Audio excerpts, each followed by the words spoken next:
then we can remain very spiritually strong. So there's another analogy of how we can remain spiritually strong. And this is one of my favorite ones. So this is from the Bhagavatam, 5th canto, chapter 18, verse 13.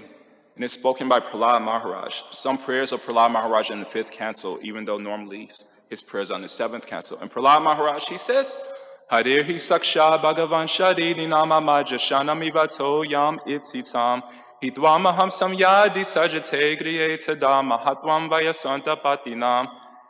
The operative word in this verse is jashanam, aquatics. So Prahlad, he says, just as a shark who stays in the ocean is powerful, and a shark who strays from the ocean is powerless, so if we stay in the ocean of Krishna consciousness, we remain powerful. If we stray from this ocean, we become powerless.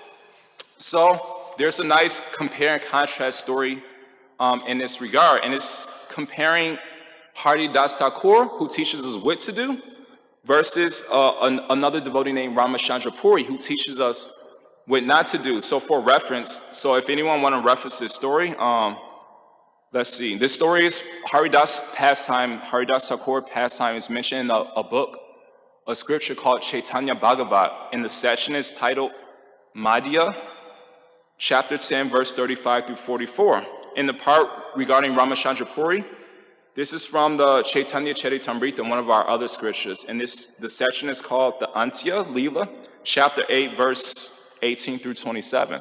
So, once upon a time, there was a great saint named Haridas Thakur, and he happened to be born in another religion, but he converted to Krishna consciousness.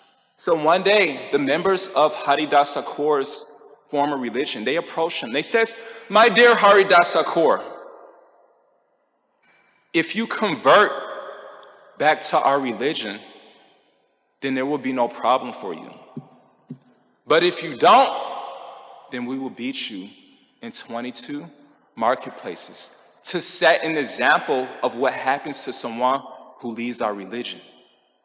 So Haridas Thakur, he told them, "My dear brothers, just as the sun has many different names in many different languages, so also the one supreme God, he has many different names in many different languages. For whatever reason, the Lord is inspiring me to call him Krishna, and the Lord is inspiring you to call him something else. But that's no problem. We're all brothers and sisters." They weren't inspired. So they kept their promise. They literally beat him in 22 marketplaces. So after the first marketplace, they beat him. He survived a beating, a whipping. Then they took him to another marketplace. They beat him. And this is in Bangladesh or India at the time, 500 years ago. So in this way, after they came to the 22nd marketplace, and they were completely exhausted. It's like, how is he still alive? This is impossible. So it's described that Lord Chaitanya actually protected Haridas Thakur where he couldn't feel any other beating. It's like when you go to a hospital, how are you able to tolerate surgery? They give you anesthesia. So the Lord gave Haridas Thakur the anesthesia of Yasyasi Bhaktir Bhagavatiya Kinshana Sarva Gunis Tatra Samasate Suraha. He gave him the anesthesia of all the good qualities of a great saint, like forgiveness. So the moral of this, not only that, Lord Chaitanya says, he says, my Sudarshan chakra, one of his weapons, was ready to come down from the spiritual world and kill these religious fanatics. But Haridas Thakur, because you only saw the good in their heart, my weapon was powerless to harm them. So what's the moral of the story? The moral of the story is that Haridas Thakur was at the wrong place, at the wrong time, with the wrong people, but because he had the right mentality, the ocean of Krishna consciousness, he remained very powerful and happy.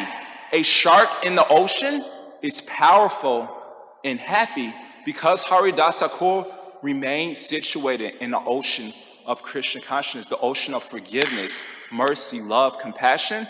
He remained powerful and happy.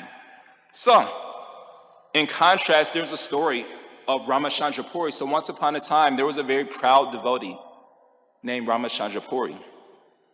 And he was surrounded by a community of devotees who loved him, who treated him with so much love, so much honor, so much respect, including one of our incarnations, primary incarnations of the Lord, named Lord Chaitanya.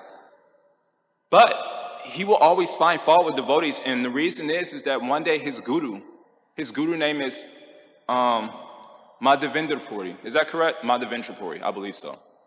So one day his guru named Madhavendra Puri was on his deathbed, and he was crying in separation of Krishna. But Ramachandra Puri, he criticized his own guru. Can you imagine criticizing your professor at college? What will happen if you criticize your professor? You don't have no idea what you're talking about. You probably won't graduate, right? So he criticized his guru. He says, my dear Guru Maharaj, in the Gita, Krishna says, a wise person laments neither for the living nor for the dead, because the soul is eternal and indestructible. Na jayate na mriyate na kadachin. It's indestructible. So why are you crying? So it's described that he jumped to a conclusion. His Guru Maharaj was crying in separation from Krishna, not that he's dying or not that there's no life after death. He was just crying in connection with his relationship with the Supreme Lord, his love for the Lord. But Ramachandra Puri jumped to conclusions. And it's described because of this Guru aparad, this offense to the Guru, he cannot see any good in anyone. And so he would even serve people prasadam, food, just to find fault with them. He says, Prabhu, would you like some more food, some more prasadam? And they was like, yes, Prabhu, bring it on. Then he would call them, you're a pig. So he would serve them just to find fault. He even found fault with Lord Chaitanya. He says, my dear Lord Chaitanya, you're a sannyasi, but I see that there are ants in your rooms. That means you must be hiding some sweets. What was that, Angel? What was that fruit what was that fruit the other day? Huh? Acai. Apparently there's a fruit called acai that's apparently like the most natural, healthy, but like a sweet fruit that's almost like an intoxicant, almost, right? Something like that, or it's a superfood. Now I'm curious.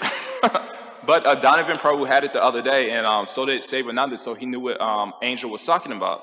So he said, you're hiding acai. You must be hiding a whole bunch of acai. Is that correct? Acai. And globulins and sweet rice. Because there's so many ants in here. And so in this way, Ramachandra Puri found fault with everyone. He couldn't see any good in anyone. So what's the moral of the story? I could personally relate to the story of Ramachandra Puri more than Haridas Thakur. So the moral of the story is that Ramachandra Puri, he was at the right place at the right time with the right people. But because he had the wrong mentality, the land of Maya, a shark that strays to the land is powerless and unhappy. So how do we know that we strayed to Maya when we're unhappy? I've never seen anybody look happy finding fault with others. You know what? They have so many faults. Is this really bringing you so much bliss? You know, they're this, they're that. So he strayed far to the land of Maya. So there's a saying. It says, and it's described, why should we respect people? Now, it's very counterintuitive. Is that correct? Counterintuitive to respect people who don't respect them. Now, Angel, would you respect somebody who doesn't respect you? Wow, all right, we have a great, That would be the goal. So at least, good, at least that's a goal we should be striving for. But most people, that's not even a goal. They're like, heck no. So it's counterintuitive to respect people who don't respect us. Like Haridas Thakur respected these people who didn't respect him. But it's also counterproductive, meaning we're actually hurting ourselves when we don't respect people who don't respect us. To make it clear, there's a nice saying. It says, a wise man was once asked, what is anger? He gave a very beautiful answer. He said, anger is a punishment we give ourselves for someone else's mistake. So actually, we're punishing ourselves when we don't respect people. So what's the conclusion? Therefore, in the Gita, Krishna says in chapter 14, Mam chayo abhyabhacharena bhakti yogena sevate saguna samati taitam brahma bhuyaya kalpate. This is a verse that's spoken by Krishna After Arjuna says, how can I remain spiritually enthusiastic? So Krishna says, treat honor and dishonor the same. Fame, infamy, happiness and stress. Why? Because if our happiness is only dependent on being honored and respected, then that means if nobody ever honored you, if nobody ever respected you, then you will never be happy. So Krishna says, focus on mamchayo aviyabhichanena bhakti yogena sevate saguna samatitaitam brahma bhuyaya kalpate. Focus on the language of love.